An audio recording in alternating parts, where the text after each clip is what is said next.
এক ইহুদি কিশোর বিষ্ণু ইসলামের খেদমত করতে, ইহুদি ছেলে আমার নবীর খেদমত করতো, তারা ছিল নবীর প্রতিবেশী। তো অনেক দিন হয় ইহুদি ছেলেটা আসে না। বিশ্বনবী খোঁজ দিলেন, ঘটনা কি? একটা ইহুদি ছেলে না আমার খেদমতে আসতো, ছেলেটা কই? খোঁজ নিয়ে জানলেন ছেলেটা অসুস্থ। বিষ্ণু ইসলাম ওই ইহুদির বাড়িতে চলে গেলেন ওই ছেলেটাকে দেখা করার জন্য, ভিজিট করার জন্য। সুবহানাল্লাহ পড়বেন না? গেলেন, যে দেখে ইহুদি ছেলেটা মুমূর্ষ, জান যায় যায় ভাব, বিছানায় পড়ে আছে, তার বাবা দাঁড়ানো। বিশ্বনবী তার মাথার পাশে বসলেন, মাথায় হাত বুলিয়ে দিলেন, আর ছেলেটাকে বললেন, আসলিম, হে ইহুদি ছেলে, আসলিম, ইসলাম ধর্ম গ্রহণ করো। তো ছোট্ট ছেলে ভাবে আমরা ইহুদি, এখন ইসলাম ধর্ম গ্রহণ করলে আব্বা যদি বকা দেয়। ফানাযারা ইলা ওয়াজহি আবি, ছেলেটা তার বাবার চেহারার দিকে তাকালো, দেখে আব্বা কি কয়। আব্বা যদি বলে তাইলে ইসলাম ধর্ম গ্রহণ করব।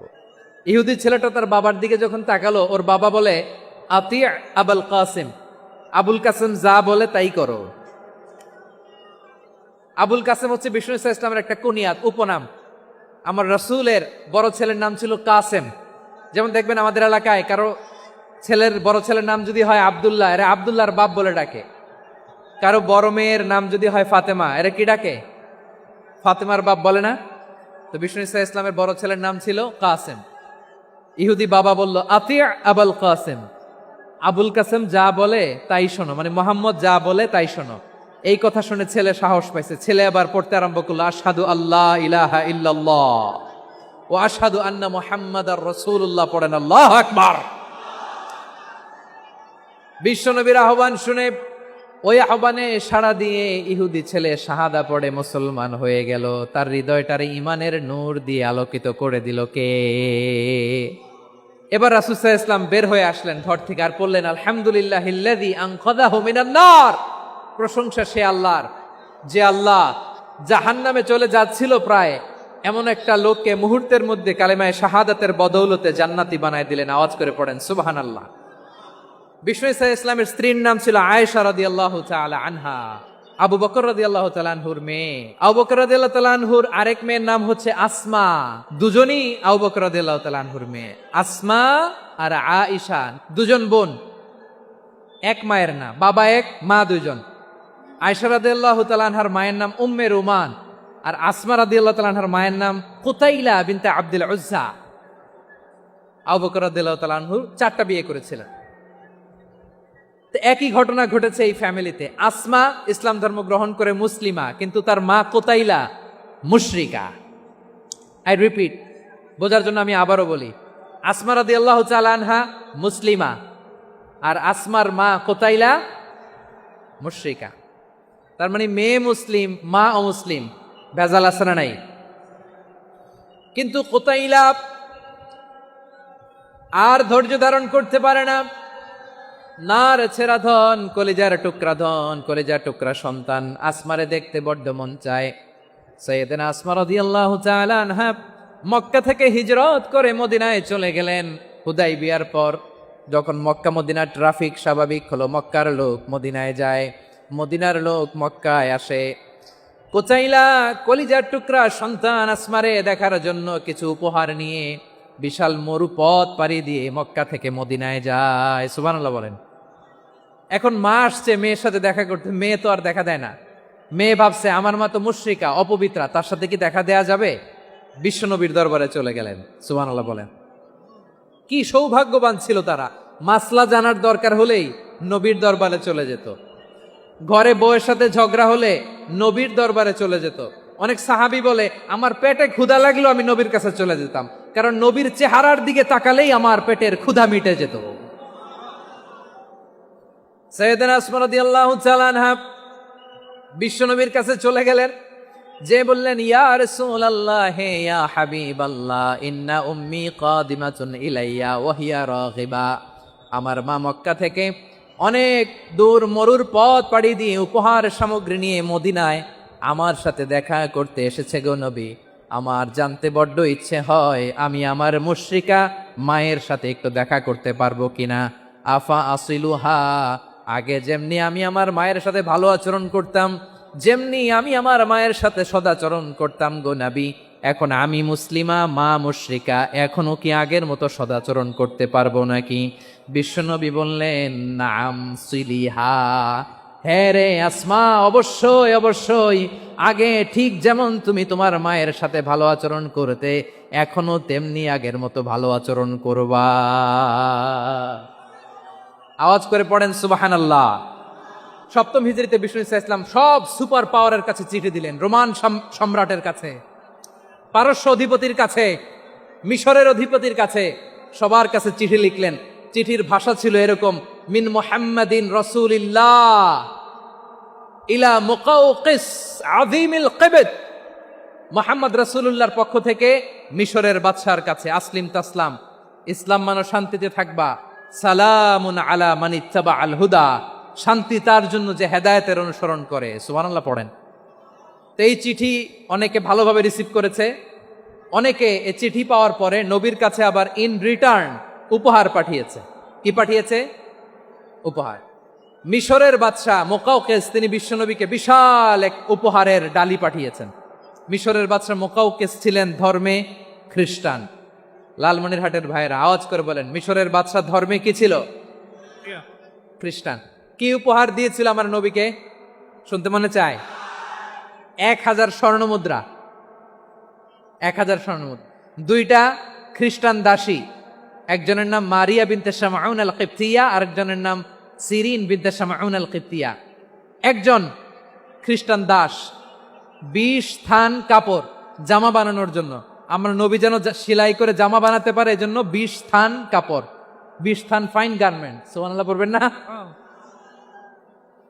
এরপরে একটা গাধা যেটার নাম ছিল উফাইর, আর একটা খচ্চর, এটার নাম ছিল দুলদুল। খচ্চর চিনেন? গাধা আর ঘোড়ার ক্রসিং এ যে প্রাণীটা দুনিয়াতে আসে ওটার খচ্চর বলে। তো এই যে সুপার পাওয়ার খ্রিস্টান বাদশার কাছে নবী চিঠি লিখলেন, ওই খ্রিস্টান বাদশাহ আমার নবীকে উপহার দিল। বিশ্বনবী এই উপহারগুলো সানন্দে গ্রহণ করেছে। সুবহানাল্লাহ পড়বেন না?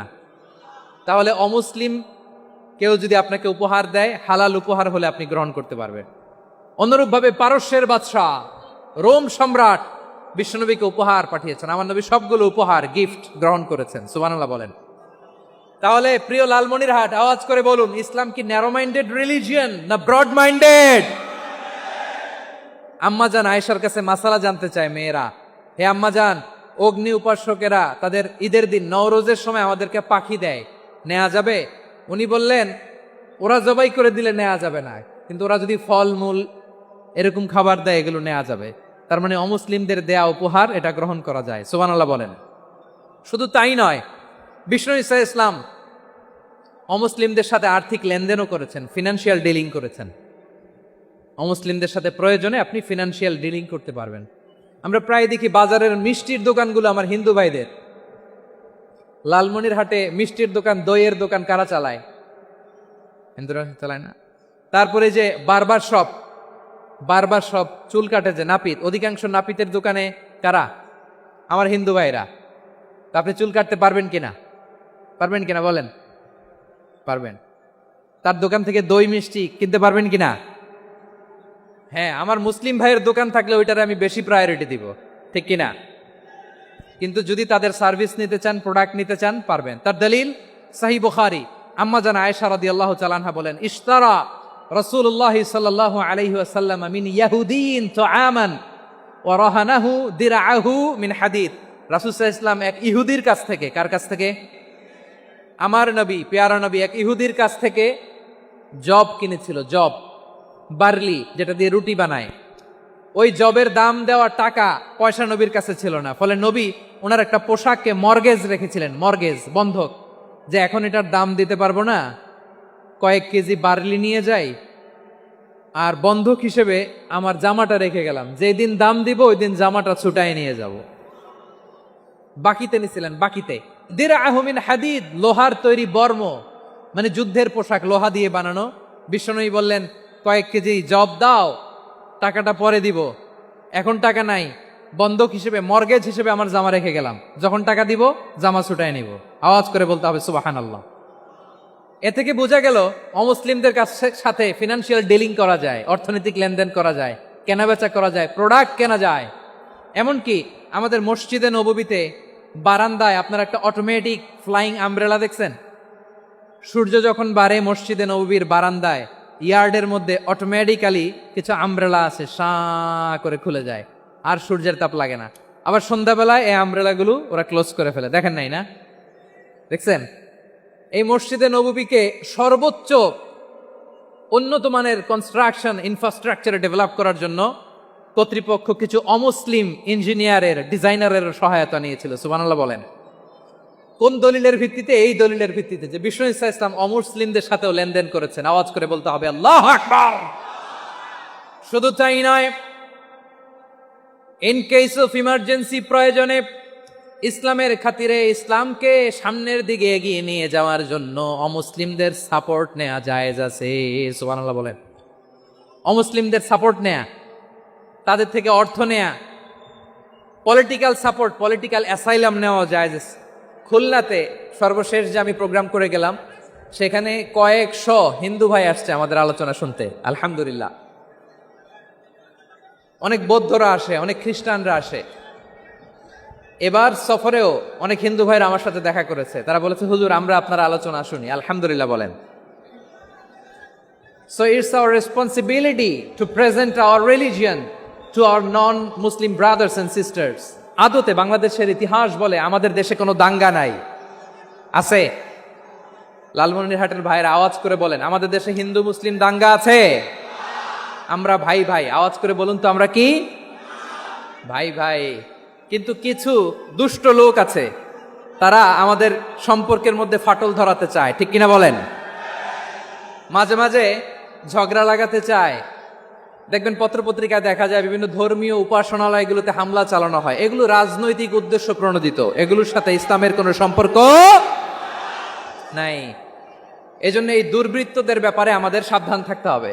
আমরা সবসময় যেমনি ঐক্যবদ্ধ, ইউনাইটেড, আমরা যদি এরকম ইউনাইটেড থাকি, এই সমস্ত দুর্বৃত্তদের কালো হাত ভেঙে দিতে আমাদের 1 ঘন্টাও লাগবে না। চিল্লায় বলো ঠিক কিনা?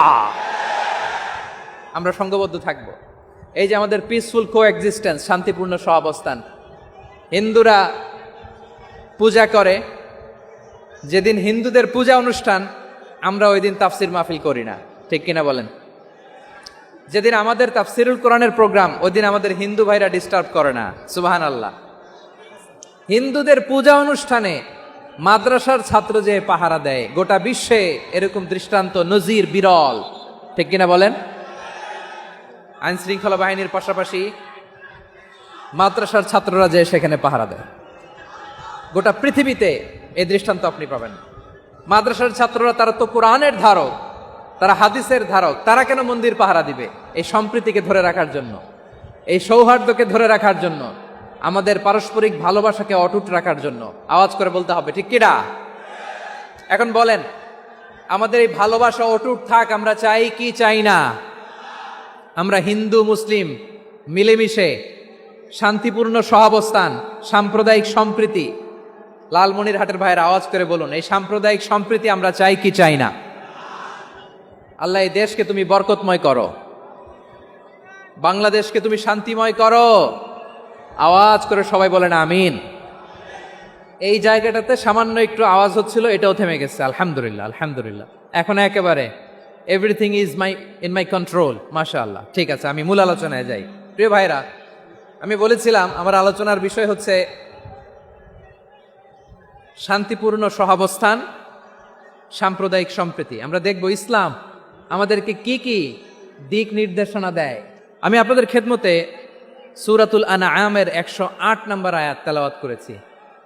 এখানে আল্লাহ রাব্বুল ইজ্জা ওয়াল জালাল তিনি ইরশাদ করছেন, ওয়ালা তাসুব্বুল্লাযীনা ইয়াদউনা মিন দুনিল্লাহি ফায়াসুব্বুল্লাহা আদওয়াম বিগাইরি ইলম কাযালিকা যায়্যান্না লিকুল্লি উম্মাতিন আমালাহুম সুম্মা ইলা রাব্বিহিম মারজিউহুম ফায়ুনাব্বিউহুম বিমা কানু ইয়ামালুন। রব্বুল আলামিন বলেন, গোলাম ও আমার ইমানদার বান্দারা শোনো শোনো, ও আমার বিশ্বাসী বান্দারা শোনো শোনো, লা তাসুব্বুল্লাযীনা ইয়াদউনা মিন দুনিল্লাহ ফায়াসুব্বুল্লাহা আদওয়াম বিগাইরি ইলম। ও আমার বিশ্বাসী বান্দারা, যারা আল্লাহকে ব্যতি রেখে আল্লাহকে বাদ দিয়ে অন্য উপাস্যকে ডাকে, দেবীর পূজা করে, দেবতাদের পূজা করে, তোমরা খবরদার তাদের গালি দিও না। আওয়াজ করে বলেন, কি দিও না? আল্লাহ বলেন, ও বিশ্বাসীরা শোনো, যারা আল্লাহকে বেছে রেখে দেবীর পূজা করে, অন্য উপাস্যের পূজা করে, তাদেরকে ডাকে, ওই দেবতাদেরকে তোমরা গালি দিও না। যদি ওই দেবতাদেরকে গালি দাও, তাহলে ভুলবশত, শত্রুতাবশত তারা তোমাদের রব আল্লাহকে গালি দেবে। ঠিক কিনা? তোমরা যদি তাদের দেবতাদের গালি দাও, ওরা রেগে তোমার আল্লাহরে গালি দিবে, তাহলে আল্লাহরে গালি খাওয়ানোর কারণ হয়ে গেলাম আমি। ঠিক কিনা বলেন? রব্বুল আলামিন বলেন, খবরদার বিশ্বাসীরা, আল্লাহ ছাড়া যারা অন্যান্য উপাস্যদেরকে ডাকে, দেবতাদেরকে ডাকে, তাদেরকে তোমরা গালি দিও না। ওই সমস্ত দেবতাদেরকে যদি তোমরা গালি দাও, তাহলে তারা আল্লাহকে গালি দিবে। ঠিক কিনা বলেন? আমরা দেবতাদের গালি দিলে ওরা আল্লাহকে গালি দিবে। রব্বুল আলামিন বলেন, খবরদার দেবতাদেরকে গালি দিও না, তাহলে ওরা তোমার রব আল্লাহরে গালি দেবে। প্রতিটি জাতির জন্য তাদের কাজকে আমি আল্লাহ সুশোভিত করে রেখেছি। তারা সবাই একদিন আমার কাছেই ফিরে আসবে। এরপর আমি রব্বুল আলামিন তাদের আমলনামা তাদেরকে জানিয়ে দেব। সুবহানাল্লাহ পড়ে। অন্য ধর্মের দেবতাদেরকে যে গালি দেয়া যাবে না, এই আদেশটা কার? আরো জোরে বলুন, কার? গালি দিবেন কোন দেবতাকে? দিবেন? যদি দেন, তাহলে ওরা আল্লাহরে গালি দিবে। তাহলে আল্লাহরে গালি খাওয়াইলো কে? আপনি। ঠিক কিনা বলেন? আমি আল্লাহকে গালি খাওয়ানোর কারণ হলাম। কারণ আমি যদি গালি না দিতাম, ওরা আমার রবকে গালি দিত না। আওয়াজ করে বলেন, ঠিক কিনা? তাহলে প্রিয় ভাইয়েরা, ইসলাম আমাদেরকে শিখায়, সূরাতুল আনআমের 108 নম্বর আয়াত থেকে আমরা বুঝলাম, কোনো ধর্মকে ছোট করা যাবে না। অন্য ধর্মকে ছোট করা মানে ইসলামকে ছোট করা। অন্য ধর্মের দেবতাকে গালি দেওয়া মানে আল্লাহকে গালি খাওয়ানো। আওয়াজ করে বলেন, ঠিক কিনা? খবরদার, এটা করা যাবে না। আর অন্য ধর্মের দেবতাকে যদি আপনি গালি দেন, ওরা ইসলাম থেকে দূরে সরে যাবে। যাও ইসলামের প্রতি আকৃষ্ট হয়েছিল, আর কোনোদিন ইসলামের ধারে কাছে আসবে না। আওয়াজ করে বলেন, ঠিক কিনা? এজন্য কখনো কোনোদিন অন্য ধর্মের দেবতাদেরকে গালি দেয়া যাবে না। অন্য ধর্মের কোনো দেবতাদেরকে আমরা গালি দিব না, গালি দিব না। বরং ইসলামের beauty, the beauty of Islam, ইসলামের সৌন্দর্যকে আমরা তুলে ধরব। আমরা যদি বিশ্বনবী সাল্লাল্লাহু আলাইহি ওয়াসাল্লামের জীবনের দিকে তাকাই, তাহলে আমি দেখব বিষ্ণু ইসলাম মক্কাতে কিংবা মদিনাতে অন্য ধর্মের লোকদের সাথে খুব পিসফুলি লাইফ লিড করেছেন। হোক মুশরিক, হোক খ্রিস্টান, হোক ইহুদি, বিশ্বনবী সবার সাথে মিলেমিশে ছিলেন। আলহামদুলিল্লাহ বলেন। ইসলাম হচ্ছে পিসফুল রিলিজিয়ান। অন্য ধর্মের প্রতি সহনশীলতার সবক ইসলাম আমাদেরকে দেয়। কিন্তু প্রতিটি মুসলিমের এটা মনে রাখতে হবে, আল্লাহর কাছে পছন্দনীয়, গ্রহণযোগ্য ধর্ম, জীবনাদর্শ একটি, সেটা হচ্ছে ইসলাম। আওয়াজ করে বলেন, সেটা কি? লালমনিরহাটের ভাইয়েরা আওয়াজ করে বলুন, আল্লাহর কাছে মনোনীত ধর্ম একটি, সেটা কি? এজন্য রব্বুল আলামিন বলেন, ইন্নাদ-দীনা ইনদাল্লাহিল ইসলাম, আল্লাহর কাছে মনোনীত, গ্রহণযোগ্য, অ্যাকসেপ্টেড ধর্ম, মতাদর্শ একটা, সেটা হলো ইসলাম। ইসলাম ছাড়া অন্য কোনো ধর্ম যদি কেউ তালাশ করে, তার ওই ধর্ম আল্লাহ গ্রহণ করবে না। ওমাই ইয়াবতাগি গায়রাল ইসলামি দীনান ফালাই ইউকবালা মিন ওয়া হুয়া ফিল আখিরাতি মিনাল খাসিরিন। Whoever seek anything except Islam, that won't be accepted from him, and he will be loser in the day of judgment. কিয়ামতের দিন ইসলাম ছাড়া কেউ যদি অন্য কোনো ধর্ম তালাশ করেছে দুনিয়াতে, তার এই মতাদর্শ গ্রহণ করা হবে না। and he will be loser, সে হবে লুজার, ক্ষতিগ্রস্ত, হাই হাই কোম্পানির ম্যানেজার। ওর আমও শেষ, সালাও শেষ। আওয়াজ করে বলেন, ঠিক কি না? এজন্য ইসলাম পেয়ে আমরা খুশি না বেজার? প্রত্যেক নামাজ শেষে আমরা আল্লাহরে বলি, আল্লাহ রাদিতু বিল্লাহি রাব্বা ওয়া বিল ইসলামি দীনা ওয়া বি মুহাম্মাদিন নাবিয়ান ওয়া রাসূলা।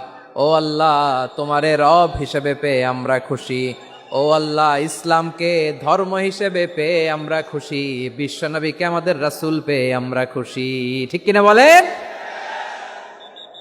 ইসলাম ছাড়া অন্য কোনো ধর্ম আমরা গ্রহণ করব না। ঠিক কিনা বলেন? আল্লাহর কাছে অ্যাকসেপ্টেড রিলিজিয়ান একটা, সেটা ইসলাম। তো বিশ্বনবী সাল্লাল্লাহু আলাইহি ওয়াসাল্লাম মক্কাতে কিংবা মদিনাতে খুব পিসফুলি এক্সিস্ট করেছেন, যে কোনো ধর্মের সাথে মিলেমিশে চলেছেন। তার প্রমাণ আমরা যদি রাসূল সাল্লাল্লাহু আলাইহি ওয়াসাল্লামের বায়োগ্রাফির দিকে তাকাই, তাহলে দেখব তিনি মুশরিকদের সাথে পিস ট্রিটি করেছেন, শান্তি চুক্তি, পিস ট্রিটি, পিস এগ্রিমেন্ট। আপনারা হুদাইবিয়ার সন্ধির নাম শুনেছেন? আমার লালমনিরহাটের কলিজার টুকরা ভাইয়েরা, হুদাইবিয়ার সন্ধির নাম আপনারা শোনেন নাই? ষষ্ঠ হিজরিতে বিষ্ণু ইসা ইসলাম মুশরিকদের সাথে এই ট্রিটি করেছেন, চুক্তি।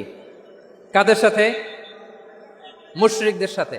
আমরা তো মুসলমান বসতে পারি না, আমরা দুই মুসলিম ভাই একসাথে বসে চা খেতে পারি না, গল্প করতে পারি না। বিষ্ণু ইসা ইসলাম মুশরিকদের সাথে ট্রিটি করেছেন, হুদাইবিয়ার সন্ধি। এই সন্ধির আগে মক্কা থেকে কেউ মদিনায় যেতে পারে না, মদিনা থেকে কেউ মক্কায় যেতে পারে না। কিন্তু এই সন্ধির পরে ট্রাফিক স্বাভাবিক হয়ে গেল, মক্কার লোকেরা মদিনায় আসতে পারে, মদিনার লোকেরা মক্কায় আসতে পারে। এটাকে বলে সুলহে Hudaibiya, the peace agreement of Hudaibiya, শান্তি চুক্তি। আমরা পৃথিবীতে এখন অনেক শান্তি চুক্তির নাম শুনি, এগুলো সব the piece treaty of Hudaibiya থেকে কপি করা। আল্লাহু আকবার। তাহলে বিশ্বনবী সাল্লাল্লাহু আলাইহি সাল্লাম তিনি যে শান্তিপূর্ণ সহাবস্থানে বিশ্বাসী ছিলেন, মুসলমানেরা যে অন্য ধর্মের প্রতি সহনশীল, তার প্রমাণ হচ্ছে এই পিস ট্রিটি। শুধু তাই নয়, মাইকের সাউন্ডটা একটু বাড়ায় দিতে হবে, খুব দুর্বল, একটু মজবুত করতে হবে, আর একটু ক্লিন করতে হবে, আর সবগুলা জায়গায় সাউন্ড যাচ্ছে কিনা একটু ক্রস চেক করতে হবে। হ্যাঁ, পাবেন দিচ্ছে mike operator, he is trying his level best, দিচ্ছে। মাইক অপারেটর যিনি আছেন, প্রতিটি জায়গায় প্রতিটি সাউন্ড বক্সে যেন আওয়াজ পাওয়া যায়, একটু ক্রস চেক করেন, সাউন্ডটাকে একটু স্ট্রং করে দেন। হ্যাঁ, ঠিক আছে, মাশাআল্লাহ। এদিকে তাকান, এদিকে। মক্কার পার্ট গেল, পিস এগ্রিমেন্ট করলেন, শান্তি চুক্তি। বিষ্ণু ইসা ইসলাম মদিনায় যে কি করলেন?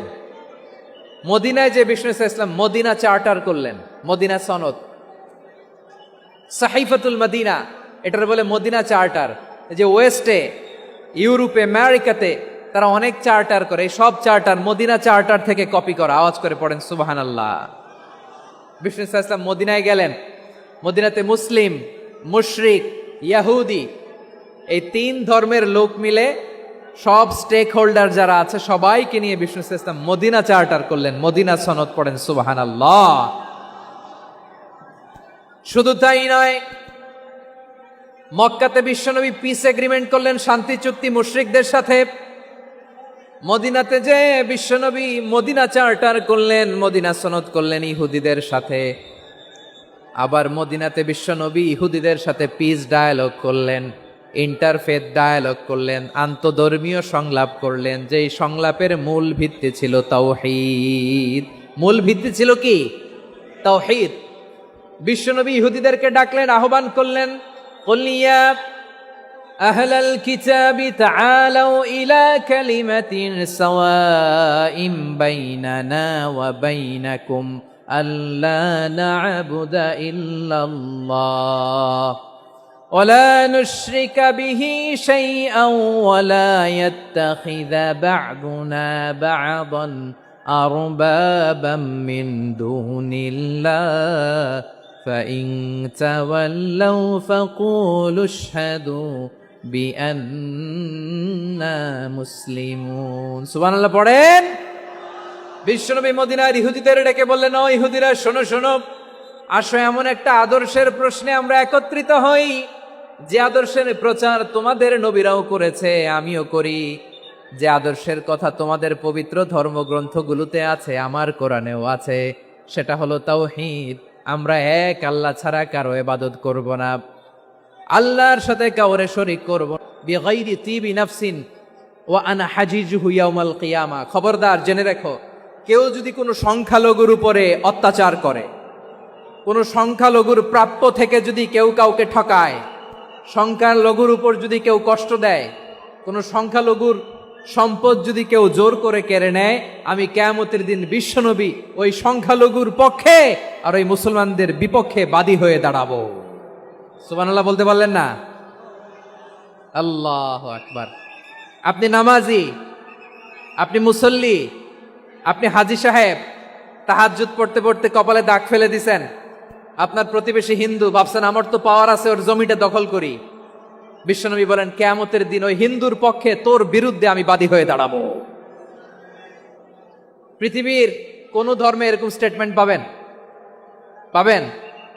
আপনি ভাবছেন আপনি নামাজ পড়লে হাজী সাহেব কপালে দাগ ফেলাই দিলে আপনি সেলসালায় জান্নাতে চলে যাবেন না? খবরদার। বিশ্বনবী বলেন কোন সংখ্যালঘুর উপর যদি কেউ আক্রমণ করে, তার প্রাপ্য তাকে না দিয়ে যদি তাকে ঠকায়, তার উপর জুলুম করে, তার সম্পদ যদি কেড়ে নেয়, আমি নবী, তুমি মুসলিম হইতে পারো, মুসল্লি হইতে পারো, তার পক্ষে তোমার বিপক্ষে আল্লাহর দরবারে বাদী হয়ে দাঁড়াবো। আচ্ছা লালমনিরহাটের ভাইরা, কথা বুঝতে পারলে আওয়াজ করে উত্তর দেন। বিশ্বনবী যদি কারো বিপক্ষে দাঁড়ায় কিয়ামতের দিন, আই রিপিট, আমি আবারও বলছি, বিশ্বনবী যদি কিয়ামতের দিন কারো বিপক্ষে দাঁড়ায়, ও তো সেলসালায়া জান্নাতি, তাই না? জান্নাতি না? যে নবীর সুপারিশ ছাড়া জান্নাতের গেটও দেখা যাবে না, ওই নবী যদি বলে তোর বিপক্ষে আমি বাদী হয়ে দাঁড়াবো, ওই জান্নাতে আর ঢোকার কোনো সুযোগ আমাদের থাকবে? এখানেই শেষ না আমার প্রিয় লালমনিরহাটের ভাইয়েরা, এখানেই শেষ নয়। বিশ্বনবী বলেন মান কাতালা মুআহাদান, বুখারীর বর্ণনা, মান কাতালা মুআহাদান লাম ইয়ারাহ রাইহাতাল জান্নাহ। কেউ যদি, কোনো মুসলিম যদি অন্যায়ভাবে কোনো সংখ্যালঘুকে হত্যা করে, কোনো হিন্দুকে হত্যা করে, কোনো বৌদ্ধরে হত্যা করে, অন্যায়ভাবে কোনো মুসলিম যদি কোনো সংখ্যালঘুরে হত্যা করে, জান্নাতে যাওয়া তো দূরের কথা, ওই মুসলিম জান্নাতের ঘ্রাণও পাবে না। সহিহ বুখারীর বর্ণনা, মান কাতালা মুআহাদান লাম ইয়ারাহ রাইহাতাল জান্নাহ ওয়া ইন্না রিহাহা লা ইউজাদু মিন মাসিরাতি 40 আমা। যে জান্নাতের ঘ্রাণ 40 বছর দূরের রাস্তা থেকেই পাওয়া যায়। সুবহানাল্লাহ পড়েন। প্রিয় ভাইরা, এখান থেকে জান্নাতে পৌঁছতে লাগবে 40 বছর। এত দূর, কত বছর? সবাই বলেন কত বছর? এখান থেকে জান্নাতে পৌঁছতে লাগবে 40 বছর। এত দূরে থাকতেই জান্নাতের ঘ্রাণ আপনার নাকে এসে ধাক্কা মারবে। বিশ্বনবী বলেন যে ব্যক্তি কোনো সংখ্যালঘুকে হত্যা করে, জান্নাতের ঘ্রাণ তো পাবেই, জান্নাতে তো ঢুকতে পারবেই না, জান্নাতের ঘ্রাণও তার নাকে লাগবে না। পড়েন নাউযুবিল্লাহ।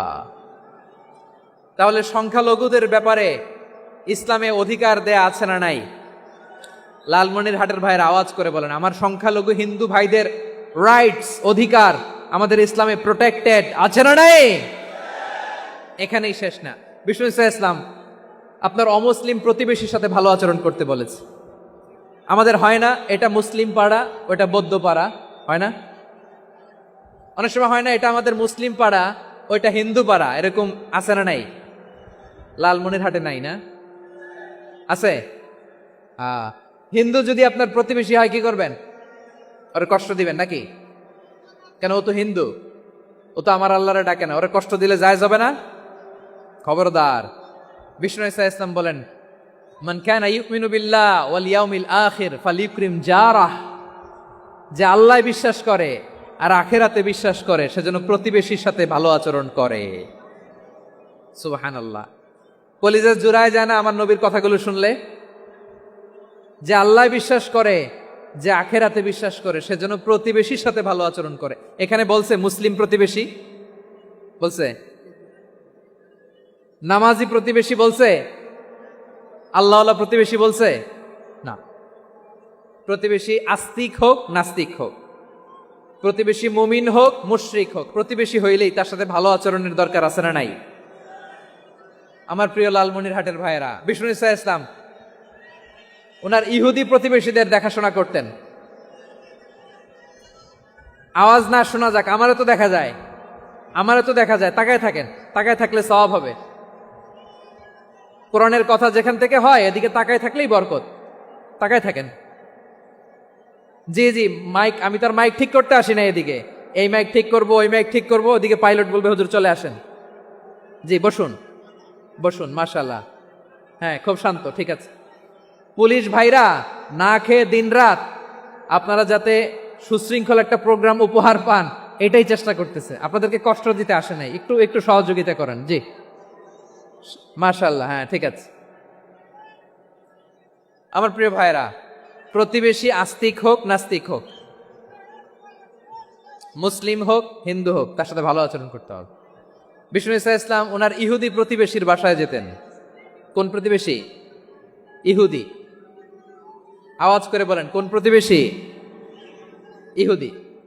এক ইহুদি কিশোর বিষ্ণু ঈসা ইসলামের খেদমত করতে, ইহুদি ছেলে আমার নবীর খেদমত করতো, তারা ছিল নবীর প্রতিবেশী।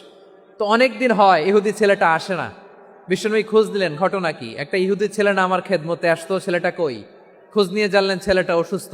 বিষ্ণু ঈসা ইসলাম ওই ইহুদির বাড়িতে চলে গেলেন ওই ছেলেটাকে দেখা করার জন্য, ভিজিট করার জন্য। সুবহানাল্লাহ পড়বেন না? গেলেন, যে দেখে ইহুদি ছেলেটা মুমূর্ষ, যান যান যায় যায় ভাব, বিছানায় পড়ে আছে, তার বাবা দাঁড়ানো। বিশ্বনবী তার মাথার পাশে বসলেন, মাথায় হাত বুলিয়ে দিলেন, আর ছেলেটাকে বললেন আসলিম, হে ইহুদি ছেলে আসলিম, ইসলাম ধর্ম গ্রহণ করো। তো ছোট্ট ছেলে ভাবে আমরা ইহুদি, এখন ইসলাম ধর্ম গ্রহণ করলে আব্বা যদি বকা দেয়। ফানাযারা ইলা ওয়াজহি আবি, ছেলেটা তার বাবার চেহারার দিকে তাকালো, দেখি আব্বা কি কয়। আব্বা যদি বলে তাইলে ইসলাম ধর্ম গ্রহণ করব। ইহুদি ছেলেটা তার বাবার দিকে যখন তাকালো, ওর বাবা বলে আতি আবুল কাসিম, আবুল কাসিম যা বলে তাই করো। আবুল কাসিম হচ্ছে বিষ্ণু ঈসা ইসলামের একটা কুনিয়াত, উপনাম। আমার রাসূলের বড় ছেলের নাম ছিল কাসেম। যেমন দেখবেন আমাদের এলাকায় কারো ছেলের বড় ছেলের নাম যদি হয় আব্দুল্লাহ, এরা আব্দুল্লাহর বাপ বলে ডাকে। কারো বড় মেয়ের নাম যদি হয় ফাতেমা, এরা কি ডাকে? ফাতেমার বাপ বলে না? তো বিষ্ণু ঈসা ইসলামের বড় ছেলের নাম ছিল কাসেম। ইহুদি বাবা বলল আতি আবুল কাসেম, আবুল কাসেম যা বলে তাই শোনো, মানে মোহাম্মদ যা বলে তাই শোনো। এই কথা শুনে ছেলে সাহস পাইছে, ছেলে আবার পড়তে আরম্ভ করলো আশহাদু আল্লাহ ইলাহা ইল্লাল্লাহ ও আশহাদু আন্না মুহাম্মাদার রাসূলুল্লাহ, পড়েন আল্লাহু আকবার। বিশ্বনবীর আহ্বান শুনে ওই আহ্বানে সাড়া দিয়ে ইহুদি ছেলে শাহাদা পড়ে মুসলমান হয়ে গেল। তার হৃদয়টারে ঈমানের নূর দিয়ে আলোকিত করে দিল কে? প্রিয় ভাইরা, এবার রাসূল সাল্লাল্লাহু আলাইহি ওয়াসাল্লাম বের হয়ে আসলেন ঘর থেকে, আর বললেন আলহামদুলিল্লাহিল্লাযী আনকাযাহু মিনান নার। প্রশংসা সে আল্লাহর, যে আল্লাহ জাহান্নামে চলে যাচ্ছিল প্রায় এমন একটা লোককে মুহূর্তের মধ্যে কালেমায়ে শাহাদাতের বদৌলতে জান্নাতি বানায় দিলেন। আওয়াজ করে পড়েন সুবহানাল্লাহ। এই হাদিস থেকে আমরা কি শিখলাম? What is the moral of the story? এক নম্বর স্টোরি হলো, প্রতিবেশী ইহুদি হোক হিন্দু হোক, যাবেন, সুসম্পর্ক রাখবেন, উপহার দিবেন, বিপদে পাশে দাঁড়াবেন, তাইলেই তো আপনাদের প্রতি, মুসলমানদের প্রতি তারা আকৃষ্ট হবে, ঠিক কিনা বলেন? আপনি যদি হিন্দুদের সাথে বৌদ্ধদের সাথে নাই মিশেন, নাস্তিকের কাছে নাই যান, তো ইসলামের সৌন্দর্যটা ওরা বুঝবে কেমনে? আমার অনেক হিন্দু পরিচিত ভাই আছে, ওরা আমাদের ইফতারির প্রোগ্রামে এসে একসাথে ইফতারি করে। অনেক মদখোর আমার সাথে বসে একসাথে ডিনার করে, হাফ প্যান্ট পরা, গলায় স্বর্ণের চেইন, হাতে স্বর্ণের ব্রেসলেট, আইসা আমার সাথে ডিনার করছে, আছে এরকম। গাঁজাখোর, আমি বলে আসো, welcome welcome to my dinner, আসো বসো, বসলেই তো আমি ওর ডিএনএ, চিন্তার ডিএনএ চেঞ্জ করে দেওয়ার সুযোগ পাবো। চিল্লায় বলো ঠিক কিনা? আসতে হবে আমার কাছে। Hour door is open, the door of Islam is open 24/7। সব সময় আমাদের ইসলামের দরজা আমার অমুসলিম ভাইদের জন্য খোলা আছে না নেই? এই হাদিস থেকে দুইটা শিক্ষা। এক নম্বর শিক্ষা, প্রতিবেশী মুসলিম হোক অমুসলিম হোক, যান, অসুস্থ হইলে একটু আপেল নিয়ে যান, আঙ্গুর নিয়ে যান, কমলা নিয়ে যান, তাদের সাথে ভালো আচরণ করেন।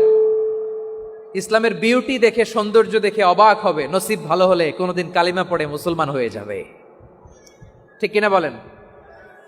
তাহলে অমুসলিমের সাথে ভালো সম্পর্ক। বিশ্বনবী ইহুদির বাড়িতে গেলেন, ইহুদির বাড়ি, আর আমার মুসলমান ভাই আমার কাফের বলে, এরকম আছে না নাই? মুসলিমরা দেখতে পারে না, সহ্য করতে পারে। বিষ্ণু ইসলাম ইহুদির বাড়িতে গেলেন, এটা একটা শিক্ষা। আরেকটা শিক্ষা হলো, বিষ্ণু ইসলামের খাদেম ছিল ইহুদি, এতদিন খেদমত করলো, একদিনও বিশ্বনবী ওরা কালিমার দাওয়াত দেয় নাই। কারণ কি? বিশ্বনবী একটা ভালো সময়ের অপেক্ষা করতেছিলেন, প্রপার টাইমিং। দাঈর কাজ হচ্ছে দাঈ ইলাল্লাহ, সে হচ্ছে সুযোগ সন্ধানী। দাঈ সুযোগ খোঁজে, কখন দাওয়া দিলে ব্যাটে বলে হবে, ঝুব্বু যে কোপ মারে, ঠিক কিনা বলেন? বিষ্ণু ইসলাম ভালো সময়ের অপেক্ষা করতেছিলেন, দেখি ভালো সময় আসুক আসুক আসুক আসুক। আস্তে আস্তে এমন সময় আসছে, ছেলে এবার মুমূর্ষ। অসুস্থ ব্যক্তির হৃদয় অত্যন্ত নরম থাকে। হসপিটালে যখন কেউ যায় তার হৃদয়টা বড্ড নরম থাকে, মৃত্যুর ভয়ে তার অন্তরটা নরম থাকে, ঠিক কিনা বলেন? এই প্রপার টাইমিং এর অপেক্ষা করতেছিলেন। যখনই টাইমিং পেয়েছেন, দাওয়াত দিলেন, পড়ো লা ইলাহা ইল্লাল্লাহ, সুবহানাল্লাহ পড়েন সবাই। তাহলে ইসলাম অমুসলিম প্রতিবেশীর সাথে ভালো আচরণ করতে বলে। ইসলাম অমুসলিম মাতা পিতার সাথেও ভালো আচরণ করতে বলে। মাতা পিতা যদি অমুসলিম হয় তারা ফেলে দিতে পারবেন? পারবেন? পারবেন? আমার লালমনির হাটের ভাইয়েরা, অনেক হিন্দু ছেলে আমাদের হাতে শাহাদা পড়ে মুসলিম হয়, কিন্তু ওর মা মুসলমান হয় নাই, বাবাও হয় নাই, এরকম আছে না নাই? তো ও হয়েছে মুসলিম, মা বাপ হিন্দু, এখন মা বাপ কি বাদ? হ্যাঁ, মা বাপ বাদ দেয়া যাবে? যেই মা আপনারে 9 মাস 8 মাস পেটে ধারণ করলো, আপনার মায়ের নার ছেঁড়া ধন, আপনি ওই মারে বাদ দিতে পারবেন? যে মায়ের বুকের তাজা দুধ খেয়ে আপনি আজকে বাড়ন্ত তাজা তরতাজা, ওই মারে বাদ দেয়া যাবে? মায়ের এক ধারে দুধের দাম, কাটিয়া গায়ের চাম, পাপুষ বানাইলেও ঋণের শোধ হবে না, এমন দরদি ভাবে কেউ হবে না আমার মাহা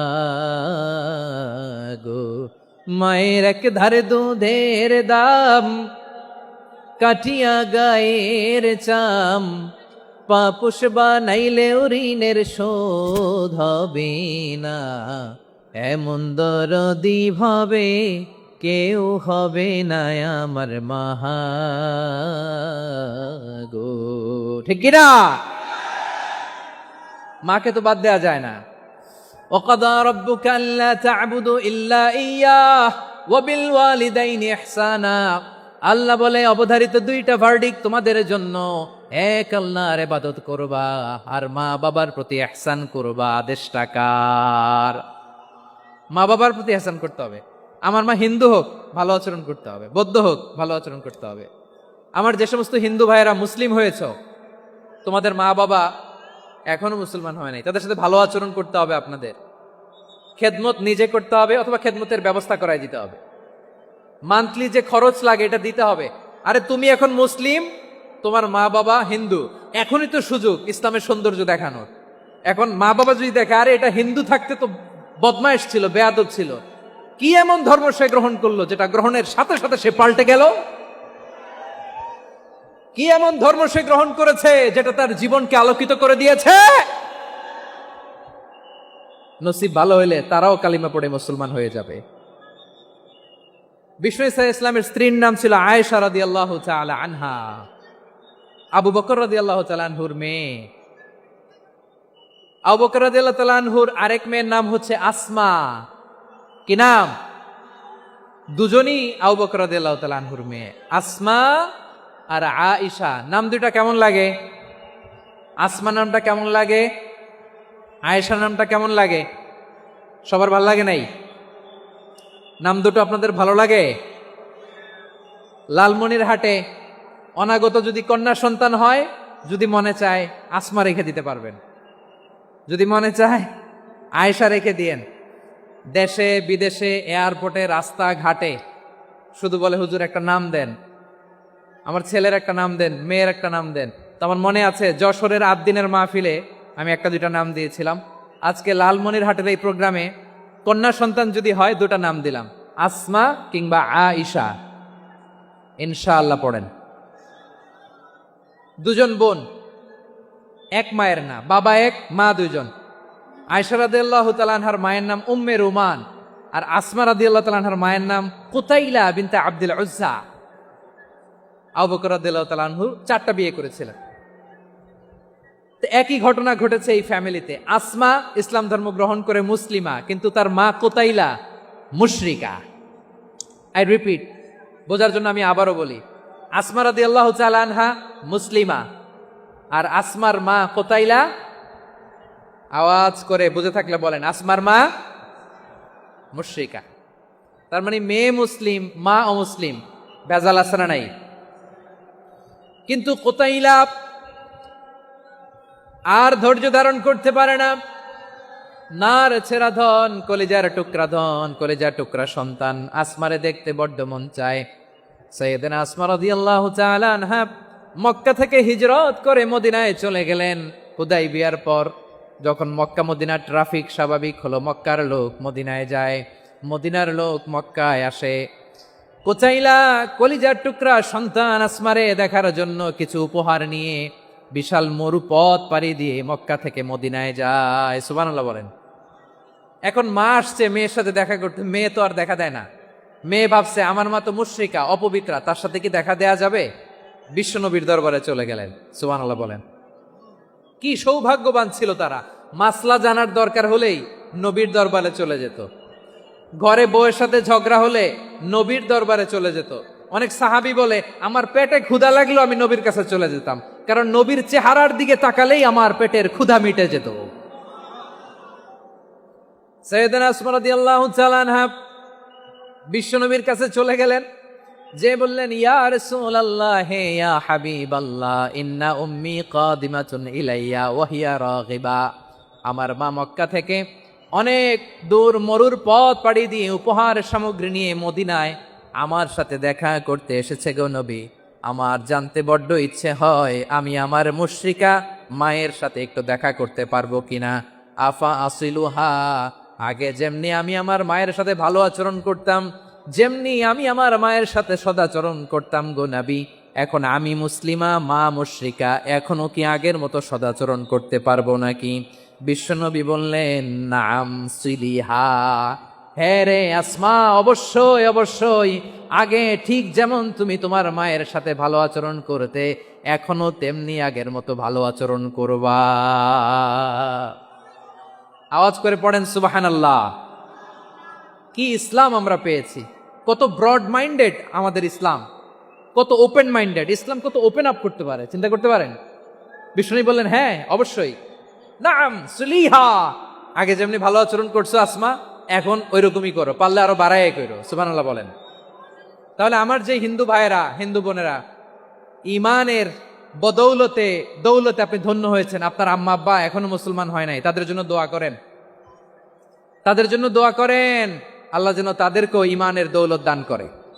আমরা সবাই পড়ি আমিন, আরো জোরে পড়েন আমিন। এখন বলেন ইসলাম কি ন্যারো মাইন্ডেড রিলিজিয়ান না ব্রড মাইন্ডেড?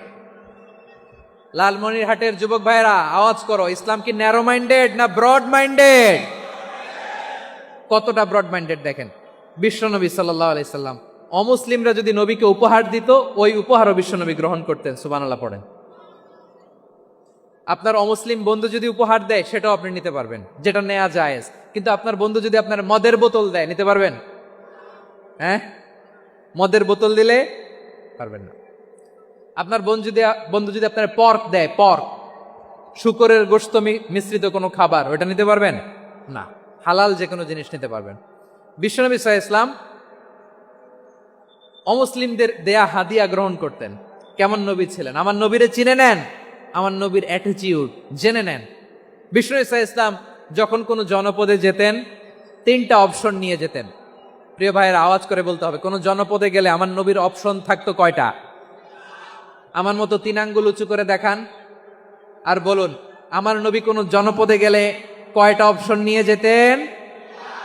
1 number option আসলিম তাসলাম। নতুন এলাকায় গেলে বলতেন আসলিম তাসলাম, ইসলাম ধর্ম গ্রহণ করো, শান্তিতে থাকবা, আমার ভাই হয়ে যাবা, আমরা ভাই ভাই, ইসলাম মানো, আমরা ভাই ভাই। অপশন নাম্বার কত? 1। যদি বলে না ইসলাম মানবো না, ওকে, অপশন নাম্বার 2, মুসলিম হওয়ার দরকার নাই, লা ইকরাহা ফিদ্দিন, ইসলামে কোনো বাড়াবাড়ি নাই। খ্রিস্টান আছো থাকো, বৌদ্ধ আছো থাকো, ইহুদি থাকতে চাও থাকো, কিন্তু আমরা যেহেতু রিজিওনাল সুপার পাওয়ার, আমাদের আন্ডারে থাকো, ট্যাক্স দিয়া থাকো, এটার বলে জিজিয়া। আলেম যারা আছেন বুঝবেন এটার আরবিতে কি বলে, জিজিয়া। You pay us the tax, we will give you the security. তোমরা ট্যাক্স দিবা, আমরা সিকিউরিটি দিব, আমাদের আওতায় থাকবা, কেউ তোমাদেরকে আক্রমণ করতে পারবে না, আমরা নিরাপত্তা দিব। সুবহানাল্লাহ বলেন। এটা অপশন নাম্বার কত? আচ্ছা বুঝে থাকলে বলেন 1 নাম্বার অপশন কি ছিল? ইসলাম। ইসলাম মানো শান্তিতে থাকবা, ভাই ভাই, আমরা ভাই ভাই। অপশন নাম্বার 2, ট্যাক্স দাও, আমরা নিরাপত্তা দিব, মুসলিম হওয়া লাগবে না। এখন 1 নাম্বারও মানে না, 2 নাম্বারও মানে না, মুসলিম হব না, ভালো খ্রিস্টান থাকো, ট্যাক্স দাও, আমরা সিকিউরিটি দিব না, এইটাও মানি না। বিষ্ণু বলেন তাহলে তলোয়ার আমাদের আর তোমাদের মাঝে ফায়সালা করবে, মুসলিমও হব না, ট্যাক্স দিবা, নিরাপত্তা দিব, আমরা সুপার পাওয়ার, আমাদের আন্ডারে থাকবে, এইটাও না। তাহলে তোমাদেরকে তো আমরা বিশ্বাস করতে পারি না, কখন না কখন বিশ্বাসঘাতকতা করো, কার সাথে মিলে হাত মিলাও, তলোয়ার আমাদের মাঝে ফায়সালা করবে। তখন তিনি জেহাদের সশস্ত্র সংগ্রামের ঘোষণা দিতেন। সুবহানাল্লাহ পড়েন। দেখেন পশ্চিমারা জেহাদকে এইভাবে চিত্রায়িত করে না, ওরা জেহাদ বলতে বুঝায় তলোয়ার, হাত কাটো গলা কাটো, না, জেহাদ সশস্ত্র সংগ্রাম 3 নম্বরে। অধিকাংশ ক্ষেত্রেই বিশ্বনবীর সুন্দর আচরণ দেখে, আরে আমার নবীর যে নুরানি চেহারা, অনেকে তো কেবল সিরেফ চেহারাটা দেখেই কালিমা পড়ে মুসলমান হয়ে গিয়েছে। যারা মুসলিম হয় নাই তারা তাদের ইসলামেই বলবৎ ছিল, ট্যাক্স দিয়ে ইসলামের আন্ডারে ছিল। যারা এটাও মানে নাই ওইটাও মানে নাই, তাদের বিরুদ্ধে জেহাদ। বিষ্ণু ইসলাম 7ম হিজরিতে যখন খায়বার বিজয়ের পরে ইসলাম রিজিওনাল সুপার পাওয়ার হিসেবে আত্মপ্রকাশ করলো, বিশ্বনবী চিঠি লিখলেন অন্যান্য সুপার পাওয়ারের কাছে, রাষ্ট্রীয় চিঠি লেখে এক রাষ্ট্রপ্রধান আরেক রাষ্ট্রপ্রধানের কাছে, ঠিক কিনা বলেন? জানেন না আপনারা? এই যে 24-এর ছাত্র নাগরিক অভ্যুত্থানে, এই অভ্যুত্থান যখন শুরু হয়, আমি তখন সাউথ আফ্রিকাতে, একটা স্ট্যাটাস দিয়েছিলাম, কোটা নয় গোটা দেশ সংস্কার করা লাগবে। শুধু বাংলাদেশ নয়, সারা বিশ্বের বাংলা ভাষাভাষী লোকেরা এই আন্দোলনের সাথে সমর্থন তারা করেছে, এটাকে সাপোর্ট করেছে, তারা সমর্থন দিয়েছে। আমাদের ইউনাইটেড আরব আমিরাতের বাংলাদেশি ভাইয়েরা, তারা সেখানে রাস্তায় নেমে এসেছিল, জানেন? ওইখানে ডেমনস্ট্রেশন করা যায় না, সেখানকার সরকার তাদেরকে যাবজ্জীবন দিয়েছিল। তখন আমাদের এই যে প্রধান উপদেষ্টা ডক্টর মোহাম্মদ ইউনূস সরাসরি G2G বলে, এটারে G2G, government to government, G2G, উনি চিঠি লিখলেন যে তাদেরকে, ইউর হাইনেস, হে সম্মানিত আমির, আপনি আমার এই চিঠির কারণে আমার সম্মানে এই 53 জন বাংলাদেশিকে মাফ করে দেন। এই চিঠির বদৌলতে বেকসুর খালাস পেয়ে গিয়েছিল আমাদের ভাইরা। জানেন না এই ঘটনা আপনারা? তাহলে গভর্নমেন্ট টু গভর্নমেন্ট চিঠি দেওয়া হয়। 7ম হিজরিতে বিষ্ণু ইসলাম সব সুপার পাওয়ারের কাছে চিঠি দিলেন, রোমান সম্রাটের কাছে, পারস্য অধিপতির কাছে, মিশরের অধিপতির কাছে, সবার কাছে চিঠি লিখলেন। চিঠির ভাষা ছিল এরকম, মিন মুহাম্মাদিন রাসূলিল্লাহ ইলা মুকাওকিস আযীমিল কিবত, মুহাম্মদ রাসূলুল্লাহর পক্ষ থেকে মিশরের বাদশার কাছে, আসলিম তাসলাম, ইসলাম মানো শান্তিতে থাকবা, সালামুন আলা মান ইত্তাবা আল হুদা, শান্তি তার জন্য যে হেদায়েতের অনুসরণ করে। সুবহানাল্লাহ পড়েন। তো এই চিঠি অনেকে ভালোভাবে রিসিভ করেছে, অনেকে এই চিঠি পাওয়ার পরে নবীর কাছে আবার ইন রিটার্ন উপহার পাঠিয়েছে। কি পাঠিয়েছে? উপহার। মিশরের বাদশাহ মুকাওকিস, তিনি বিশ্বনবীকে বিশাল এক উপহারের ডালি পাঠিয়েছেন। মিশরের বাদশাহ মুকাওকিস ছিলেন ধর্মে খ্রিস্টান। লালমনিরহাটের ভাইয়েরা আওয়াজ করে বলেন, মিশরের বাদশাহ ধর্মে কি ছিল? খ্রিস্টান।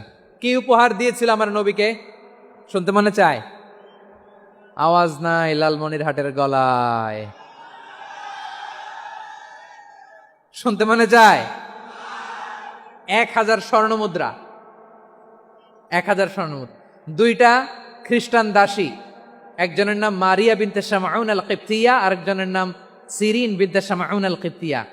একজন খ্রিস্টান দাস 20 থান কাপড় জামা বানানোর জন্য, আমরা নবী যেন সেলাই করে জামা বানাতে পারে, এই জন্য 20 থান কাপড়, 20 থান ফাইন গার্মেন্ট। সুবহানাল্লাহ পড়বেন না? এরপরে একটা গাধা, যেটার নাম ছিল উফাইর, আর একটা খচ্চর, এটার নাম ছিল দুলদুল। খচ্চর চেনেন? গাধা আর ঘোড়ার ক্রসিং এ যে প্রাণীটা দুনিয়াতে আসে, এটার খচ্চর বলে। তো এই যে সুপার পাওয়ার খ্রিস্টান বাদশার কাছে নবী চিঠি লিখলেন, ওই খ্রিস্টান বাদশাহ আমার নবীকে উপহার দিল, বিশ্বনবী এই উপহারগুলো সানন্দে গ্রহণ করেছে। সুবহানাল্লাহ পড়বেন না? তাহলে অমুসলিম কেউ যদি আপনাকে উপহার দেয়, হালাল উপহার হলে আপনি গ্রহণ করতে পারবেন। অনুরূপভাবে পারস্যের বাদশাহ, রোম সম্রাট বিশ্বনবীকে উপহার পাঠিয়েছেন, আমার নবী সবগুলো উপহার গিফট গ্রহণ করেছেন। সুবহানাল্লাহ বলেন। তাহলে প্রিয় লালমনিরহাট, আওয়াজ করে বলুন, ইসলাম কি ন্যারো মাইন্ডেড রিলিজিয়ন না ব্রড মাইন্ডেড? আম্মাজান আয়েশার কাছে মাসালা জানতে চায় মেয়েরা, হে আম্মাজান, অগ্নি উপাসকেরা তাদের ঈদের দিন নওরোজের সময় আমাদেরকে পাখি দেয়, নেওয়া যাবে? উনি বললেন, ওরা জবাই করে দিলে নেওয়া যাবে না, কিন্তু ওরা যদি ফলমূল এরকম খাবার দেয় এগুলো নেওয়া যাবে। তার মানে অমুসলিমদের দেয়া উপহার এটা গ্রহণ করা যায়। সুবহানাল্লাহ বলেন। শুধু তাই নয়, বিষ্ণু ঈসা ইসলাম অমুসলিমদের সাথে আর্থিক লেনদেনও করেছেন, ফিনান্সিয়াল ডিলিং করেছেন। অমুসলিমদের সাথে প্রয়োজনে আপনি ফিনান্সিয়াল ডিলিং করতে পারবেন। আমরা প্রায় দেখি বাজারের মিষ্টির দোকানগুলো আমার হিন্দু ভাইদের। লালমনিরহাটে মিষ্টির দোকান, দইয়ের দোকান কারা চালায়? হিন্দুরা চালায় না। তারপরে যে বারবার শপ, চুল কাটে যে নাপিত, অধিকাংশ নাপিতের দোকানে কারা? আমার হিন্দু ভাইরা। তা আপনি চুল কাটতে পারবেন কিনা বলেন? পারবেন। তার দোকান থেকে দই মিষ্টি কিনতে পারবেন কিনা? হ্যাঁ, আমার মুসলিম ভাইয়ের দোকান থাকলে ওইটারে আমি বেশি প্রায়োরিটি দিব, ঠিক কিনা? কিন্তু যদি তাদের সার্ভিস নিতে চান, প্রোডাক্ট নিতে চান, পারবেন। তার দলিল সহিহ বুখারী, আম্মা জান আয়েশা রাদিয়াল্লাহু তাআলা আনহা বলেন, ইশতারা রাসূলুল্লাহ সাল্লাল্লাহু আলাইহি ওয়াসাল্লাম মিন ইয়াহুদিয়িন তুআমান ওয়া রাহানাহু দিরআহু মিন হাদিদ। রাসূল সাল্লাল্লাহু আলাইহি ওয়াসাল্লাম এক ইহুদির কাছ থেকে, কার কাছ থেকে? সবাই বলে নাই, কার কাছ থেকে? আমার নবী, পেয়ারা নবী এক ইহুদির কাছ থেকে জব কিনেছিল, জব, বার্লি, যেটা দিয়ে রুটি বানায়। ওই জবের দাম দেওয়া টাকা পয়সা নবীর কাছে ছিল না, ফলে নবী ওনার একটা পোশাককে মর্গেজ রেখেছিলেন, মর্গেজ, বন্ধক, যে এখন এটার দাম দিতে পারবো না, কয়েক কেজি বার্লি নিয়ে যাই আর বন্ধক হিসেবে আমার জামাটা রেখে গেলাম, যেদিন দাম দিব ওই দিন জামাটা ছুটায় নিয়ে যাব। সুবহানাল্লাহ পড়বেন না? বাকিতে নিছিলেন, বাকিতে। দিরআহু মিন হাদিদ, লোহার তৈরি বর্ম, মানে যুদ্ধের পোশাক, লোহা দিয়ে বানানো। বিশ্বনবী বললেন, কয়েক কেজি জব দাও, টাকাটা পরে দিব, এখন টাকা নাই, বন্ধক হিসেবে, মর্গেজ হিসেবে আমার জামা রেখে গেলাম, যখন টাকা দিব জামা ছুটায় নিব। আওয়াজ করে বলতে হবে সুবহানাল্লাহ। এ থেকে বোঝা গেল অমুসলিমদের সাথে ফিনান্সিয়াল ডিলিং করা যায়, অর্থনৈতিক লেনদেন করা যায়, কেনাবেচা করা যায়, প্রোডাক্ট কেনা যায়। এমনকি আমাদের মসজিদে নববীতে বারান্দায় আপনার একটা অটোমেটিক ফ্লাইং আমব্রেলা দেখছেন? সূর্য যখন বাড়ে মসজিদে নববীর বারান্দায় ইয়ার্ডের মধ্যে অটোমেটিক্যালি কিছু আমব্রেলা আছে, সাঁ করে খুলে যায়, আর সূর্যের তাপ লাগে না। আবার সন্ধ্যাবেলায় এই আমব্রেলাগুলো ওরা ক্লোজ করে ফেলে, দেখেন নাই না? দেখছেন? এই মসজিদে নববীকে সর্বোচ্চ উন্নত মানের কনস্ট্রাকশন ইনফ্রাস্ট্রাকচারে ডেভেলপ করার জন্য কর্তৃপক্ষ কিছু অমুসলিম ইঞ্জিনিয়ারের, ডিজাইনারের সহায়তা নিয়েছিল। সুবহানাল্লাহ বলেন। কোন দলিলের ভিত্তিতে? এই দলিলের ভিত্তিতে যে বিষ্ণু ঈসা ইসলাম অমুসলিমদের সাথেও লেনদেন করেছেন। আওয়াজ করে বলতে হবে আল্লাহু আকবার। শুধু তাই নয়, ইন কেস অফ ইমার্জেন্সি, প্রয়োজনে ইসলামের খাতিরে, ইসলামকে সামনের দিকে এগিয়ে নিয়ে যাওয়ার জন্য অমুসলিমদের সাপোর্ট নেওয়া জায়েজ আছে। সুবহানাল্লাহ বলেন। অমুসলিমদের সাপোর্ট নেয়া, তাদের থেকে অর্থ নেয়া, পলিটিক্যাল সাপোর্ট, পলিটিক্যাল অ্যাসাইলাম নেওয়া জায়েজ আছে। আমার ভাইয়েরা, বিশ্বনবীর বয়স তখন প্রায় 51 বছর। কত বছর? বিশ্বনবীর সবচেয়ে কাছের মানুষ খাদিজা রাদিয়াল্লাহু তাআলা আনহা ইন্তেকাল করেছেন। বিশ্বনবী বড্ড কষ্ট পেলেন, হৃদয়টা ভেঙে খান খান। যিনি ঘরের ভেতরে বিশ্বনবীকে সান্ত্বনা দিতেন, ভালোবাসা দিতেন, বাইরে গেলে কুরাইশরা বকাঝকা করে, অত্যাচার করে, কিন্তু আম্মাজান খাদিজা রাদিয়াল্লাহু তাআলা আনহা ঘরটারে এমন শান্তির নীড় বানায় রেখেছেন, এই ঘরের ভিতরে ঢুকলে বিশ্বনবীর কলিজাটা ঠান্ডা হয়ে যেত। এজন্য রব্বুল আলামিন বলেন, খাদিজা, ও আমার বান্দি খাদিজা, জান্নাতে এমন স্পেশাল একটা ঘর আমি তোমার জন্য রেডি করে রেখেছি। ওই ঘরের মধ্যে কোনো আওয়াজ নাই, ওই ঘরের মধ্যে কোনো নয়েজ নাই, ওই ঘরে কোনো বিশৃঙ্খলা নাই। কারণ মক্কার জমিনে আমার নবী কুরাইশদের বিশৃঙ্খলা, নয়েজ আর ঝামেলাগুলোকে উপেক্ষা করে যখন তোমার ঘরের ভিতরে ঢুকতো, ঘরটারে তুমি শান্তির নীড়, ঠান্ডা, নীরব, নিস্তব্ধ, নিঝুম আর শান্তির নীড় বানিয়ে রেখেছো। এজন্য জান্নাতে স্পেশাল একটা শান্তির নীড় আমি তোমারে উপহার দেব। ওই প্রিয়তমা স্ত্রী খাদিজা ইন্তেকাল করলেন। বিশ্বনবীর হৃদয় ভেঙে খান খান। আবার ওনার চাচা আবু তালেব ইন্তেকাল করলেন, যিনি পলিটিক্যাল শেল্টার দিতেন নবীকে। কে দিতেন? আবু তালেবের ভয়ে, বিশ্বনবীর এই চাচার ভয়ে কোনো মুশরিক নবীর গায়ে হাত দেওয়ার সাহস পায় নাই। এখন স্ত্রীও নাই, চাচাও নাই, নবীকে আশ্রয় দেওয়ার কেউ নাই, নবীর চারদিকে অন্ধকার। নবী এখন কই যাবেন? আমার পেয়ারা নবী নতুন স্টেশন খুঁজতেছেন, নতুন দাওয়াতি প্ল্যাটফর্ম খুঁজতেছেন। তিনি যায়েদ বিন হারেসা রাদিয়াল্লাহু তাআলা আনহুকে নিয়ে মক্কার পাশের একটা নেইবরিং সিটি তায়েফে চলে গেলেন। কোথায় চলে গেলেন? লালমনিরহাটের ভাইয়ের আওয়াজ করে বলেন, কোথায় গেলেন? তায়েফে চলে গেলেন দিনের দাওয়াত দেওয়ার জন্য। কি দেওয়ার জন্য? নাকি জমি কিনতে গেছিলেন? জমি কিনতে, দুনিয়ার যশ খ্যাতির জন্য, নিজের কোনো লাভের জন্য? তায়েফবাসীদেরকে জাহান্নামের আগুন থেকে বাঁচানোর জন্য। আওয়াজ করে বলতে হবে, ঠিক কিনা? বিশ্বনবী বিশাল মরুপথ, পাহাড়ি পথ পাড়ি দিয়ে তায়েফের মরুজমিনে গেলেন কোরআনের দাওয়াত নিয়ে, ইমানের দাওয়াত নিয়ে। কিন্তু তায়েফের লোকেরা বিশ্বনবীর দাওয়াতকে শুধু প্রত্যাখ্যান করেই থামে নাই, তারা বিশ্বনবীর সাথে অত্যন্ত খারাপ আচরণ করেছে। বিশ্বনবীকে শারীরিকভাবে হেনস্থা করেছে, আমার নবীকে শারীরিকভাবে অত্যাচার করেছে, আমার পেয়ারা নবীর গায়ে পাথর মেরেছে, বিশ্বনবীর গা বেয়ে ঝরঝর করে রক্ত ঝরেছে, নবী জামিনের মধ্যে লুটিয়ে পড়েছেন, আবার মেরেছে, আবার নবী হাঁটতে শুরু করলেন, পেছন থেকে আবার মেরেছে, আবার নবী রক্তাক্ত হয়ে জামিনের মধ্যে লুটিয়ে পড়লেন, আবার মেরেছে। বিশ্বনবীর মতো এত সুস্ত্রী মানব, বিশ্বনবীর মতো এত শুভ্র মানব, বিশ্বনবীর মতো এমন চমৎকার দেহাবয়ব দিয়ে রব্বুল আলামিন কাউকে বানান নাই। এরকম চমৎকার মানুষটাকে তারা তায়েফের ওই জমিনে রক্তাক্ত করেছে। বিশ্বনবী দুনিয়ার কোনো স্বার্থের জন্য সেখানে যান নাই, নিজের কোনো লাভের জন্য, প্রাপ্তির জন্য যান নাই, তায়েফবাসীদের জাহান্নামের আগুন থেকে বাঁচাতে গিয়েছেন। ঠিক কিনা বলেন? খে না খে দিন প্রচারের কাজে নিজেকে দিয়েছ বিলিয়ে, তায়েফের কাফিরেরা চিনল না সে আলো, দুষ্ট ছেলেদের পিছু দিল লেলিয়ে, পাথরের আঘাতে ক্ষত বিক্ষত হয়ে সারা শরীর থেকে রক্ত ঝরে।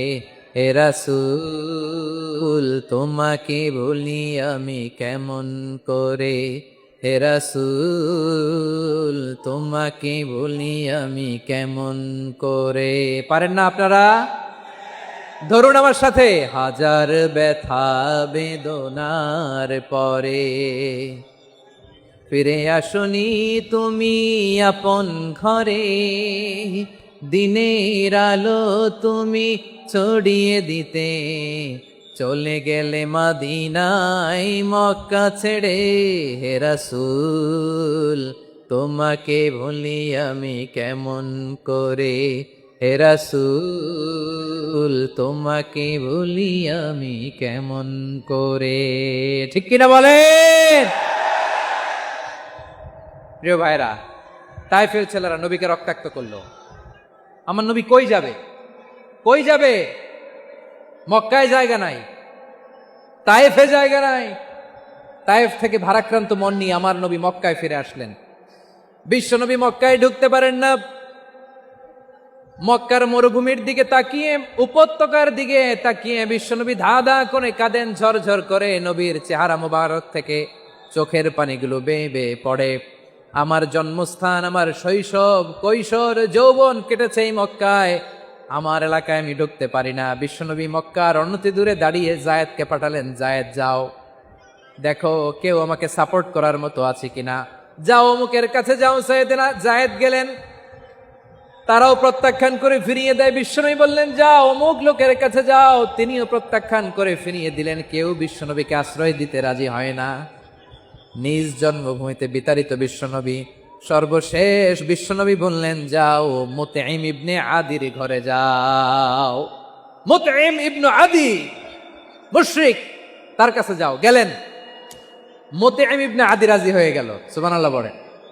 দেখেন, অনেক বিপদের সময়ও আমি নিজে সাক্ষী, সামাজিকভাবে, রাজনৈতিকভাবে কত ঝঞ্ঝা, কত ষড়যন্ত্র, কত কনস্পাইরেসি পাড়ি দিয়ে আমাদেরকে সামনে এগিয়ে যেতে হয়।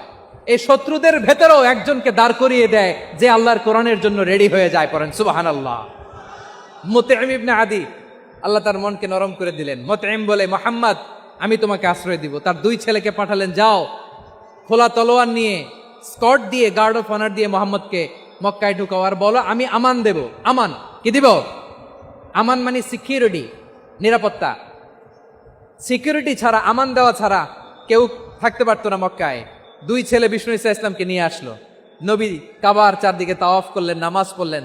আবু জাহেল, উতবা, শাইবা, ওয়ালিদ ইবনে মুগীরা সবাই দেখে, কেউ কিছু করতে পারে না। কারণ মুতঈম ইবনে আদি ঘোষণা দিয়েছেন, আমি মোহাম্মদকে আমান দিয়েছি, মোহাম্মদের গায়ে যেন কেউ স্পর্শ না করে। আওয়াজ করে পড়েন সুবহানাল্লাহ। নবীর এই বিপদকালে মুহূর্তে মুতঈমের হৃদয়টারে নরম করে দিল কে? আচ্ছা লালমনিরহাটের ভাইয়েরা বলেন, এই মুতঈম কি মুসলিম ছিল না মুশরিক? সবাই বলতে হবে মুসলিম না মুশরিক। তাহলে মুশরিকের কাছ থেকে নবী পলিটিক্যাল অ্যাসাইলাম, আধুনিক রাষ্ট্রবিজ্ঞানের ভাষায় পলিটিক্যাল অ্যাসাইলাম, যেটাকে বলে রাজনৈতিক আশ্রয়, উনার আমান বা নিরাপত্তার এই ঘোষণায় তিনি মক্কায় ঢুকলেন। যতদিন নিরাপত্তা ছিল ছিলেন। মুতঈম যখন মারা গেল, বিষ্ণু ঈসা ইসলাম হিজরত করে মদিনায় চলে গেলেন। সুবহানাল্লাহ। কিন্তু মুতঈম যে বিশ্বনবীর উপকার করছে এটা বিশ্বনবী ভুলে নাই। আমাদের অনেকে আছে উপকার করার পরে আর খেয়াল থাকে না, খাওয়ার পরে গলা দিয়ে নামলে আর খেয়াল থাকে না। এরকম আছে না নাই? আমার নবী ভুলে নাই। বদরের প্রান্তরে 70 জন কাফেরকে যখন বন্দী করে বিশ্বনবীর সামনে হাঁটু গেড়ে দাঁড় করানো হলো, বসানো হলো, 70 জন কাফের। কয়জন? বিশ্বনবী তাদের দিকে তাকিয়ে বললেন, সহিহ বুখারীর বর্ণনা, লাউ কানাল মুতঈম ইবনে আদি হাইয়ান সুম্মা কাল্লামানি হাউলা ইন্নাতনা লা তারাকতুহুম লাহু।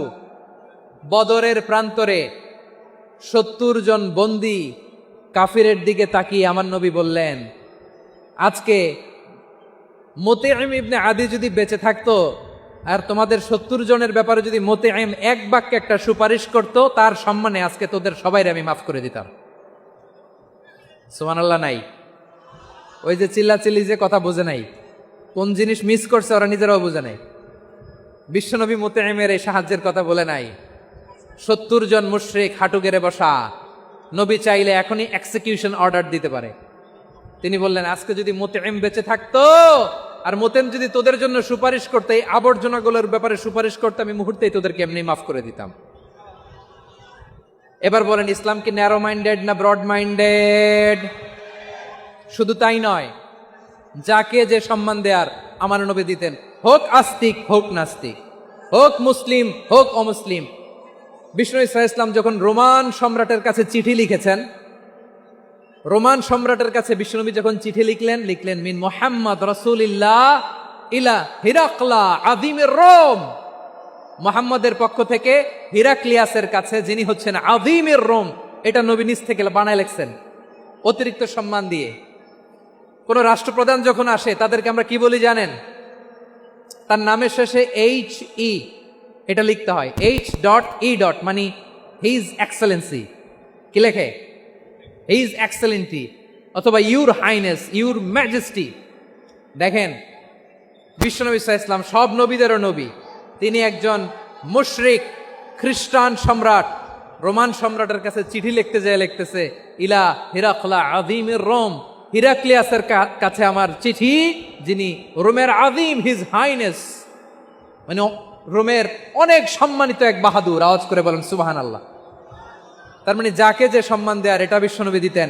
এমনকি যেই ইহুদিরা ভালো ছিল, এই ইহুদিদেরও প্রশংসা করেছেন বিশ্বনবী মুহাম্মদুর রাসূলুল্লাহ সাল্লাল্লাহু আলাইহি ওয়াসাল্লাম। এক ইহুদির প্রশংসা করেছেন বিশ্বনবী। ইহুদির কার? কার? আমি তো আমার ভাইয়ের প্রশংসা করি না, আমি তো এক আলেম আরেক আলেমরে স্পেস দেই না, আমি তো এক দায়ী আরেক দায়ীর সাথে বসতে চাই না। আমার নবী ইহুদির প্রশংসা করে। কার প্রশংসা? ওই ইহুদির নাম ছিল মুখাইরিক। সিরাত গ্রন্থ ঘাটলে পাবেন। তিনি বলেছেন, মুখাইরিক খাইরু ইয়াহুদ, Mukhairiq is the best of the Jews. জুইশদের মধ্যে সে সবচেয়ে ভালো। কেন প্রশংসা করলেন তার? এর কারণ মদিনা চার্টারে কথা ছিল সব ধর্মের মুসলিম, মুশরিক, ইহুদিরা মিলে মদিনাকে রক্ষা করবে। কিন্তু তৃতীয় হিজরিতে যখন উহুদের যুদ্ধ শুরু হলো, সবার কথা ছিল যেই আক্রমণ করে আমরা মদিনাকে বাঁচাবো। কোন শহরকে বাঁচাবো? মদিনাকে। কিন্তু কুরাইশরা যখন অ্যাটাক করলো, ইহুদিরা আর আসে না, ইহুদিরা আর বেরোয় না। বিষ্ণু বললেন, ওহে ইহুদিরা, তোমরা না চুক্তি করলে আমার সাথে যে মদিনা বাঁচাতে সবাই ঝাঁপিয়ে পড়বো, আসো। একটা ইহুদিও বেরোয় না, কেউ আসে নাই সেদিন, একজন ছাড়া, তার নাম মুখাইরেক। তার নাম কি? মুখাইরেক বাহাদুরের মতো ঘোড়সাওয়ার হয়ে বেরিয়ে গেলেন এবং বললেন, গোটা ইহুদি সাম্রাজ্যের একজনও যদি না আসে, আমি মুখাইরেককে কেউ ঘরে আটকে রাখতে পারবে না। বেরিয়ে আসলেন, এসে বললেন, আমি মুহাম্মদের পক্ষে যুদ্ধ করব। আমি মারা গেলে আমার সম্পদ আমার উত্তরাধিকারীরা পাবে না, আমার সম্পদ তোমরা মুহাম্মদকে দিয়ে দিবা। সুবহানাল্লাহ বলেন। উহুদের ময়দানে 70 জন মুসলমান শহীদ হলো। এই ইহুদি, সেও মুসলমানের পক্ষে যুদ্ধ করে নিহত হলো। সুবহানাল্লাহ বলেন। মুসলিমদের লাশ যখন নিয়ে আসা হলো, এই মুখাইরিকের লাশও নিয়ে আসা হলো। মুসলিমদের লাশের পাশে মুখাইরিকের লাশ দেখে বিশ্বনবী মুখাইরিকের প্রতি অনেক খুশি হলেন। আর বিশ্বনবী খুশি হয়ে বললেন, মুখাইরিক খয়রু ইয়াহুদ, মুখাইরিক যদিও তুমি ইহুদি, তারপরে তুমি সব ইহুদিদের মধ্যে সেরা ইহুদি। পড়েন সুবহানাল্লাহ। আমার নবী ইহুদিকেও সম্মান দিতে কার্পণ্য করে নাই। আওয়াজ করে বলেন আল্লাহু আকবার। প্রিয় ভাইরা, এবার সর্বশেষ আওয়াজ করে বলেন, ইসলাম কি ন্যারো মাইন্ডেড নাকি ব্রড মাইন্ডেড? সবাই বলেন, ন্যারো মাইন্ডেড না ব্রড মাইন্ডেড? এজন্য অমুসলিম হইলেই তারা আমাদের শত্রু নয়। শত্রু কারা? এই লালমনির হাটের ভাইয়েরা শোনেন, শত্রু কারা? যে সমস্ত অমুসলিম আমাদেরকে নিশ্চিহ্ন করে দিতে চায়, যে সমস্ত অমুসলিম আমাদের ভূখণ্ড থেকে আমাদেরকে তাড়িয়ে দিতে চায়, যে সমস্ত অমুসলিম আমার ধর্ম নিয়ে তুচ্ছতাচ্ছিল্য করে চিল্লায় বলেন ঠিক কিনা, তারা আমাদের শত্রু। সাধারণ অমুসলিমরা আমার শত্রু নয়। এই যে হিন্দুরা থাকে, এরা আমার ভাই, বৌদ্ধরা আমার ভাই, খ্রিস্টানরা আমার ভাই, ইহুদিরা আমার ভাই। তারা দিনই ভাই নয়, তারা মায়ের পেটের ভাই নয়, তারা মানবিক দিক থেকে ভাই। ও মানুষ, আমিও মানুষ। ইসলাম মানুষকে সম্মান করে, চিল্লায় বলো ঠিক কিনা।